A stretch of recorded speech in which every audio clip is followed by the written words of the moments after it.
Hello, everyone. This is Content Club, where world-class historians meet TV producers and history fans to co-create, co-fund, and experience history in a new and open way. So I'm joined by James Bulgin, who was the presenter on the magnificent recent film, How the Holocaust Began.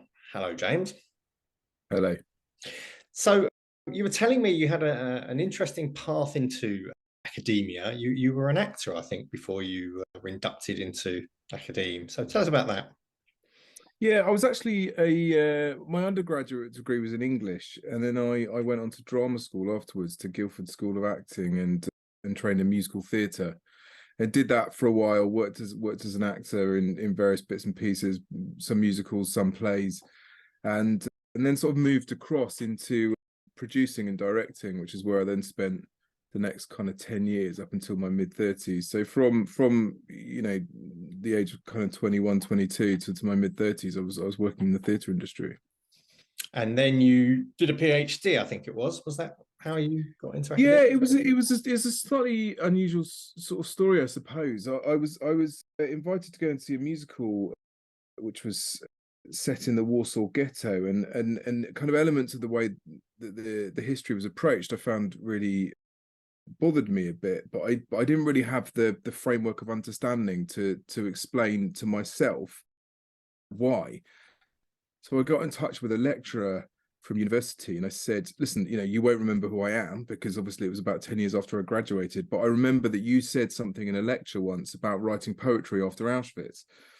And he emailed me back the following day and he said, no, he said, I don't remember who you are, which was fair, but he said, but I do remember what you're talking about. You're talking about Theodore Adorno's dictum that to write lyric poetry after Auschwitz is barbaric. And he said, if you're interested, I could recommend some books to you, which is what happened. So I read these books and we had some back and forth and he recommended more books. And then he said, listen, that we do a master's, which you might be interested in. And I said, well, that sounds really interesting, but I've got nobody to act as a referee. And he said, well, I'll do it.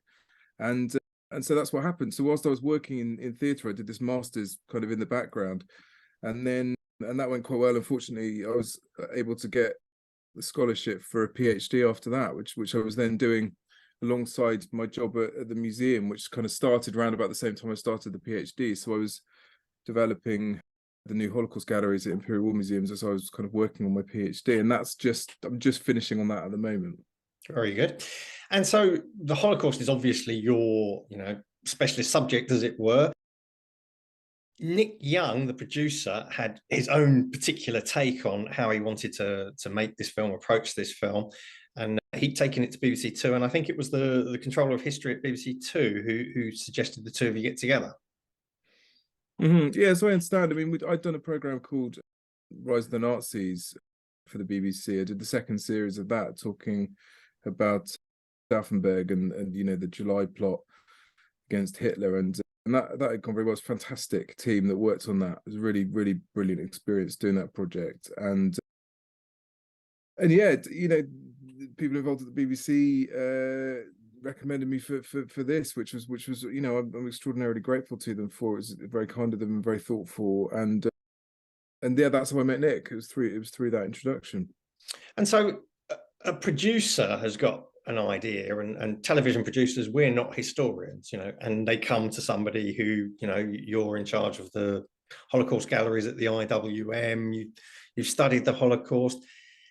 How do you feel when somebody, I don't know, are they trying to explain to you what you're going to say? What's the tension between the historian and the producer in the first meeting? Well, I mean, I was so fortunate because Nick was so kind of passionate about the project and so passionate about getting it right, and he did so much. He'd done so much work on it, and has done so much kind of background reading. Was really receptive, really kind of interested in developing, an understanding of the history. It was a really impressive amount of background work that he'd done, and was always receptive to ideas as it went. But obviously, I was really conscious of the fact that it's his medium, and one does become very aware of the fact, and this is something I was really conscious of working on the Holocaust galleries as well, that having the content and the historical information is one thing, but using the correct means by which to make that information digestible and meaningful for a wider audience is something else. And it was fascinating to watch Nick and Ben on the project, and their ability to kind of almost like edit on the ground. Do you know what I mean? So they would sort of see and what was really remarkable about Nick is he was constantly sort of reworking almost on the hoof, responding to what was happening and keeping it live. So I would say, you know, it's the instinct of the historian to always want to sort of drive detail and nuance and complexity, and obviously Nick was really receptive to that, but also had this really incredible barometer of where the line was, as to which that just sort of tips over into something which is, you know, completely opaque for somebody who's not very familiar already with the history. But it was really interesting, you know. So certain times he'd say, oh, that's really interesting, but we can't do that, or that's not going to work, or he'd say, but how that's interesting, how do we, tell me more about that, how do we find a way to shape that in? And I think you know, it was really amazing to watch him work, and it was a real privilege, and he was, you know, brilliant person to be around. The whole experience was really positive, and I suppose it just eventually comes down to kind of respecting and trusting someone else's expertise. And trust is so important, I think, so important, because you trust that they're gonna do the right thing by the, not by me, that doesn't really matter, but the right thing by the history. Yeah, I mean, there were two things that this film really encapsulated for me about what's great about television history. One was just the sheer impact of it, and the other one is the whole idea of fresh information. And it's that thing that fresh information only has to be fresh for the audience that you're speaking to, for it to be entirely relevant to retell it. And of course, you know, with the Holocaust, it's a never-ending message. And the information in this film, you must have known it, but yet it came across as you were on a journey where you were having fresh information given to you. Does that make sense? Yeah, I lost you a bit there, but I think essentially that, yeah, you're right. I mean, the bottom line is it's such a vast history, and I think it's possible to know a huge amount about it, but to not know so much more, if you see what I mean. You know, I think, as it's the case in any history, the more you learn about it, the more you become aware of how much you don't know, because it becomes bigger and bigger and bigger. And I think when you're talking about something which involves so many players and so many individual human beings and so many kind of moving parts, you know, whilst I might have a reasonably good knowledge of the movement of the Einsatzgruppen, for example, through Soviet territory, or you know, Einsatzgruppen A through you know, the Baltic states, the detail of what happens on one individual place on one individual day, that kind of micro history, is realistically beyond the grasp of any single historian. You know, I mean, the way that Holocaust historical practice is kind of atomized into this multitude of sub-disciplines really testifies to the vastness of it. And so you're right. I mean, you know, obviously going into it, I knew, you know, big details about lots of it and small details about lots of it, but some of the small details that came up in this were new ones to me, and you know, it is just constantly part of this business of sort of reshaping, refining. You know, the account that Farren was telling us of exactly what happened in Elitis, you know, was really shocking. I'd heard of appalling things happening as part of that narrative, but I'd never heard that specific detail before of, you know, school children knowing that you know, that the mother of one of their school friends essentially being involved. That was a kind of new one on me. And so that's one thing. The other thing I would say is that, I mean, as is ever the case with history, to a certain extent, you know, when we sort of study it academically, it's always slightly in the abstract to a certain extent, because it's done at some sort of geographical distance, and just the business of being in the place is just really affecting, I think. You know, just we sort of caught some of it in the program, but it was absolutely real. That the first time we drove through the middle of Elitis into the forest on the edge was a really, you know, impactful experience, because you suddenly get enveloped in this forest, and knowing about the history and knowing about the detail of the way that the Einsatzgruppen murders were perpetrated, it was just so kind of intuitively clear that this is a forest where that sort of thing could happen. You know, that completely aligned with my understanding of the history and my kind of knowledge of the history in that area.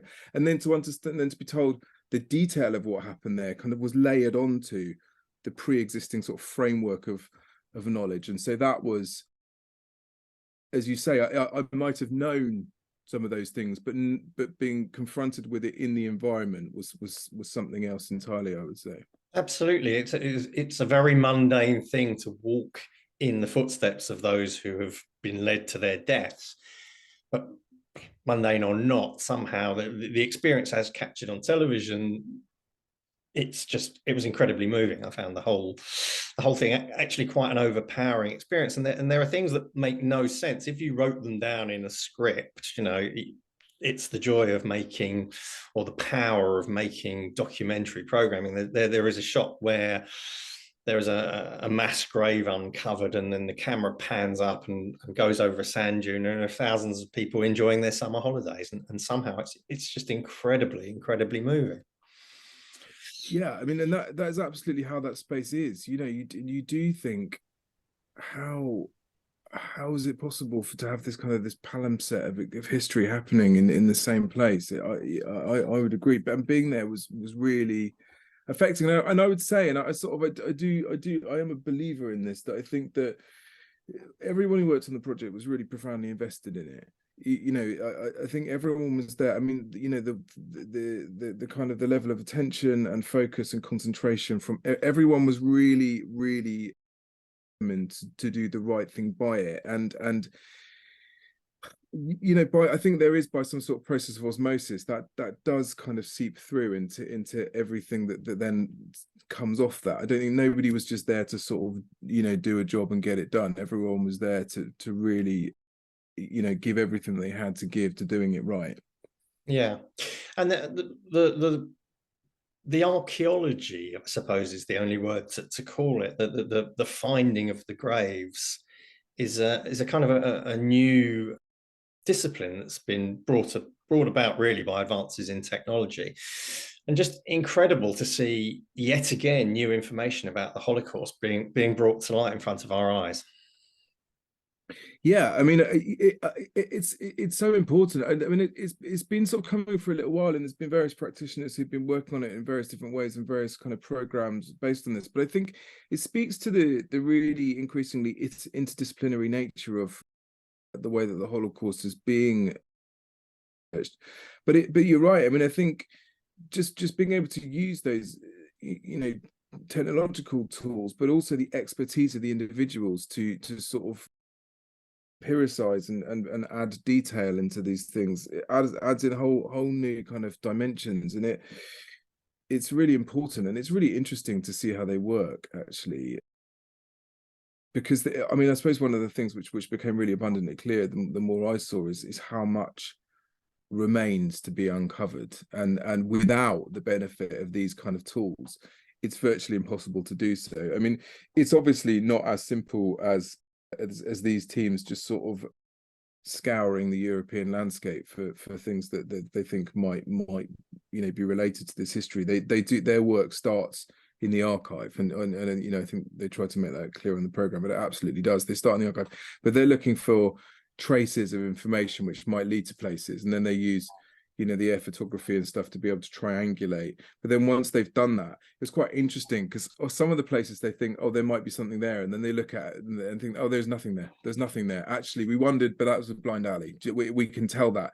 But it requires what they've got technically to do it, but it's always in service of the history. I think that's one thing which I was really struck by with them. Actually, they're never just sort of interested in technology and archaeology for its own sake, to its own ends. They're always interested in how that technology can be used in service of the history, which is really interesting to see. What was the hardest single day that you had in the filming? I think that I mean there were a few. I think probably the day in Elitis. It was one of the first days, actually, and when Phil and Harry kind of pointed out this depression in the land, and they were talking me through the drawings, and obviously not all of that ended up in the program. That there was a lot more kind of that they were explaining as part of that. And when they said, so we think this is a grave, and I kind of thought, okay, and that was kind of an overwhelming idea. And then I just sort of went off and was standing, and Nick was saying, you know, how does it feel? And I thought, and I said to her, you know, but these people didn't do anything wrong. And it seems so obvious, but you stand there thinking these people did nothing wrong, and they're here now. You know, they're in this ground. And you know, I mean, look, everyone's going to say this because it's the nature of the way that humans work, I think. But as a parent, the idea that there were, you know, kids in the ground, that I find that an extraordinarily difficult thing to deal with. You know, the whole thing's a tragedy. Unconditionally, it's a tragedy, and it's indescribable. But I don't know, being away from home and then thinking someone else's kids are down there, you know, that was really tough. And the day in the forest at Kazimierz Biskupi, that was, you know, just sort of hearing about the nature of the experiments that Herbert Langer had done there. Again, obviously, it's you know, I had read about this before, but it's not a part of the history that I'd really dwelt on, if I'm honest. You know, it was, you know, as is the case with these things, because a lot of the time with the way the history gets structured, because that was a sort of a blind alley from Langer's perspective, it kind of disappears into the historiography a bit.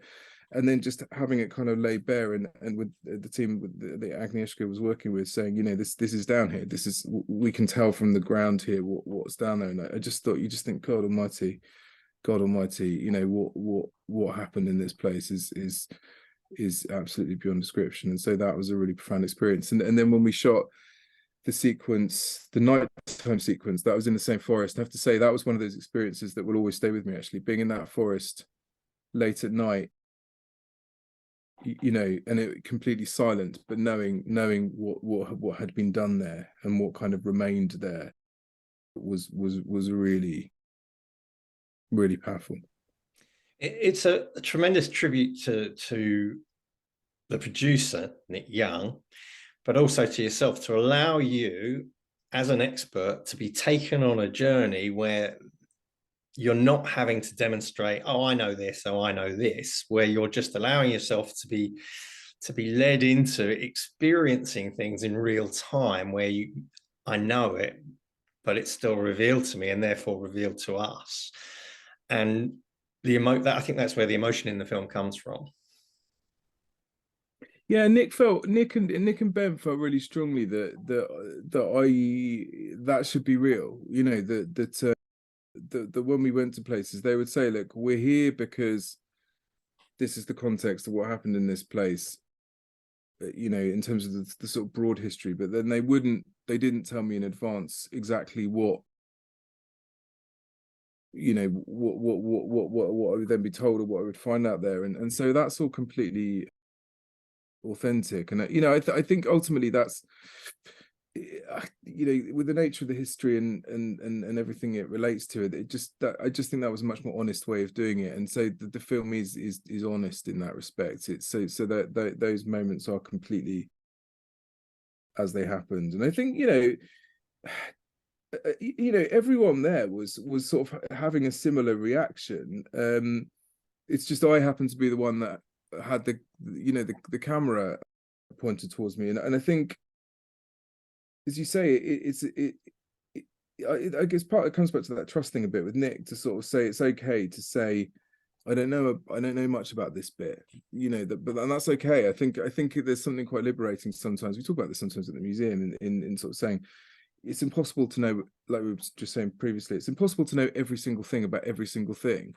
So it's okay sometimes to just say, tell me what this is, or, you know, and you know, it sort of testifies to the live nature of the history as much as anything else. But I think I mean, that's very kind of you to say, and I think it's good to hear that you know, that had a sort of it kind of, that's the best way of describing it, really. I would say a positive function, but that's not the best way of describing it. But it kind of came through. It's just very authentic. The whole journey felt tremendously authentic. Obviously, I'd be astonished if you filmed it in the order in which it it happened because of the nature of the logistics of television. But that doesn't matter. It didn't, you know, every single episode was a thing in itself. And there was just a tremendous piece of television actually with the map. Just absolutely wonderful piece of television. Can you remember what I'm talking about? The map sequence. Yeah. Yeah, we did. That was sort of that was quite genuinely just happened a bit actually. You know, Nick and I would talk about things, and Nick would say, "Oh, yeah, that's interesting. Why do we do this?" And then we, you know, it genuinely was. I can't remember where we were going from and to, but it genuinely was a side road off the edge of, you know, one of the main roads. I think maybe between Lithuania and Latvia. I can't remember for sure, but it was just a thing of saying how do we sort of take stock of where we are, because we had films and sequences which didn't end up in the program relating to different, you know, massacres elsewhere, and you do get this sense of going, God, you know, it's one of the things about the Holocaust which I just think is so important to understand is that it happens over, it's so sustained temporally, but it's so vast spatially, and you can drive from, you know, hundreds of miles across Europe and say this was happening here, and hundreds of miles away, thousands of miles away, it's things that are happening in pursuit of the same agenda are happening there too. So just remind us, talk us through how the sequence actually unfolds on screen. Well, we stop at one spot and then just go through. We look at the different locations where these things have happened, and we, you know, we say we are here. This happened here. This happened here. This happened here. This happened here, and then there's always these places in between where it happened, and this is all part of this kind of this big history, and then we sort of have this realization of saying, but this is all started here, but there's all of these people here. So you know, the program of mass murder has happened on the sort of the far eastern reaches of Nazi advance, but there's millions more people within occupied territory who, it's almost as if they turn their gaze back in the other direction, but it doesn't. It starts on the edges and then they come back to places they've already occupied. And so that was, so it was basically just kind of standing on the side road with a map, just trying to sort of take stock of exactly what was going on in all these places. And again, a very, very simple device, but tremendously effective. I think it was a beautifully put together film, and thank you for sharing the sort of tensions between being somebody who's an expert, but also has to experience something in real time. James, thanks very much. Thank you very much.